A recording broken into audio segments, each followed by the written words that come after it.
আসসালামু আলাইকুম গাইস। আমার আজকের আয়োজনে রয়েছে বেবি সুইট মিষ্টি রেসিপি।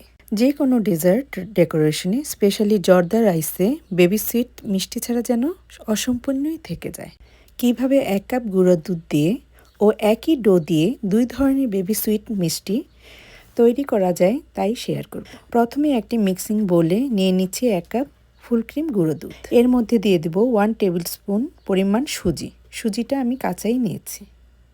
আরও দিয়ে দিব 1 টেবিল স্পুন ময়দা, আর দিয়ে দিব হাফ টিস্পুন বেকিং পাউডার। অতিরিক্ত বেকিং পাউডার ব্যবহার করবেন না, তাহলে মিষ্টিটা অনেক সময় শক্ত হয়ে যায়। এবার সবগুলো উপকরণ একত্রে মিশিয়ে নিতে হবে। সবগুলো উপকরণ মেশানো হয়ে গেলে দিয়ে দিব 1 টেবিল স্পুন ঘি। যদি হাতের কাছে ঘি না থাকে তাহলে রেগুলার তেলও ইউজ করতে পারেন। আবারও হালকা হাতে সব কিছু একসাথে মিশিয়ে নিব। মেশাতে মেশাতে দেখবেন এটা সুজির আকার ধারণ করেছে। সবগুলো উপকরণের সাথে ঘিটা এভাবে ঘষে ঘষে মেশাতে হবে এবং মেশানো হয়ে গেলে দিয়ে দিব 6 table spoon liquid milk. Normal টেম্পারেচারে থাকায় এই লিকুইড মিল্ক অল্প অল্প করে অ্যাড করব, যেন নরম আঠালো একটা ডো তৈরি হয়ে যায়। ডোটা অবশ্যই নরম হতে হবে। পরবর্তীতে ডোটা যখন রেস্টে রাখা হবে তখন পারফেক্ট একটা বাইন্ডিংয়ে পরিণত হবে। যদি একটু নরমও হয়ে যায় এতে ভয় পাওয়ার কিছুই নেই, পরবর্তীতে সুন্দরভাবে সেট হয়ে যাবে। এবার ডোটা ঢাকনা দিয়ে একটা সাইডে রেখে দিব 10 মিনিটের জন্য। ততক্ষণে ডোটা সেট হয়ে যাবে। এরই মাঝে 10 মিনিট হয়ে গিয়েছে। দেখতেই পাচ্ছেন ডোটা খুব সুন্দরভাবে সেট হয়ে গেছে, হাতে লেগে লেগে আসছে না। এবার আমি ছোট ছোট মিষ্টি তৈরি করে নিব। মিষ্টিগুলি যেন একই সাইজের হয় সেজন্য ছোট একটা স্পুন ইউজ করেছি। এবার সবগুলি মিষ্টি তৈরি করে নিব ও সরাসরি ঠান্ডা তেলে দিয়ে দিব। মিষ্টিগুলি যখন তৈরি করবেন তখন অ্যাজ লাইক মার্বেলের মতো দেখাবে। এই পরিমাণ ডোতে প্রায় 70 থেকে 75টা মিষ্টি হয়েছে। এবারে একটি প্যানে 2 কাপ পরিমাণ তেল নিয়ে নিলাম। মিষ্টি তৈরি করে ঠান্ডা তেলে দিলে একটা সুবিধা যে মিষ্টিটার শেপ নষ্ট হয় না। সবগুলি মিষ্টি বানানো হয়ে গেলে চুলাটা লো হিটে অন করে দিব। গরম তেলে কখনই মিষ্টি দিবেন না, তাহলে মিষ্টি চুপসে যায় এবং শক্ত হয়ে যায়। 5-6 মিনিট পর লক্ষ্য করলে দেখা যাবে যে মিষ্টিগুলি নিজে থেকেই ঘুরতে শুরু করেছে। যখন মিষ্টিগুলো হালকা তেলের উপর ভেসে উঠবে তখন হালকা হাতে নেড়ে দিতে হবে এবং চুলার হিটটা মিডিয়াম টু লোয়ের মাঝামাঝি করে দিতে হবে। এই হিটে ভাজতে ভাজতে দেখা যাবে মিষ্টির কালার চেঞ্জ হয়ে যাচ্ছে।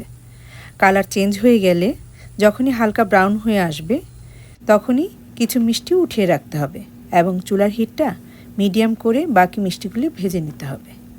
যেহেতু আমি 2 কালারের মিষ্টি তৈরি করছি, আপনারা যদি একই কালারে মিষ্টি চান তাহলে এই পর্যায়ে সবগুলি মিষ্টি উঠিয়ে নেবেন।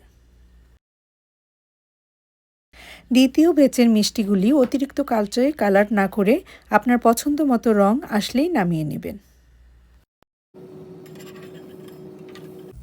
তেল থেকে মিষ্টিগুলি উঠিয়ে একটা সাইডে রেখে দিব এবং তৈরি করব মিষ্টির শিরা। ততক্ষণে মিষ্টিগুলি ঠান্ডা হয়ে যাবে। গরম মিষ্টি কখনই শিরাতে দিবেন না, এতে মিষ্টি শক্ত হয়ে যায়। এবারে একটি প্যানে 1 কাপ চিনি দিয়ে দিব ও দিয়ে দিব 1 কাপ পানি এবং 2-3টা এলাচ। That's it. চুলার হিটটা মিডিয়ামে রেখে নাড়াচাড়া করতে থাকব এবং অপেক্ষা করব যতক্ষণ না চিনিটা গলে বলক চলে আসে।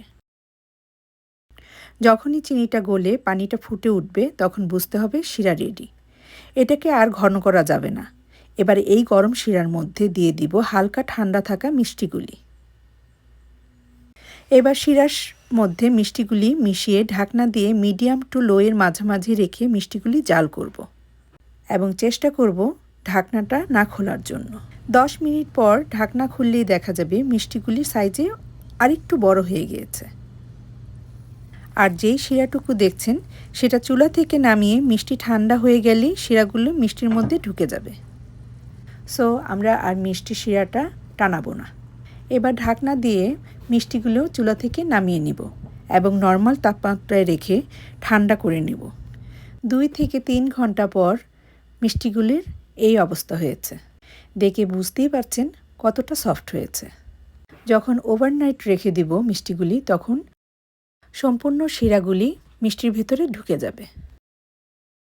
এই বেবি সুইট বিভিন্ন ডেজার্টের ডেকোরেশনে ইউজ করা হয়। বিভিন্ন ডেজার্টে বেবি সুইটটা ইউজ করলে ডেজার্টের লুকটাই চেঞ্জ হয়ে যায়।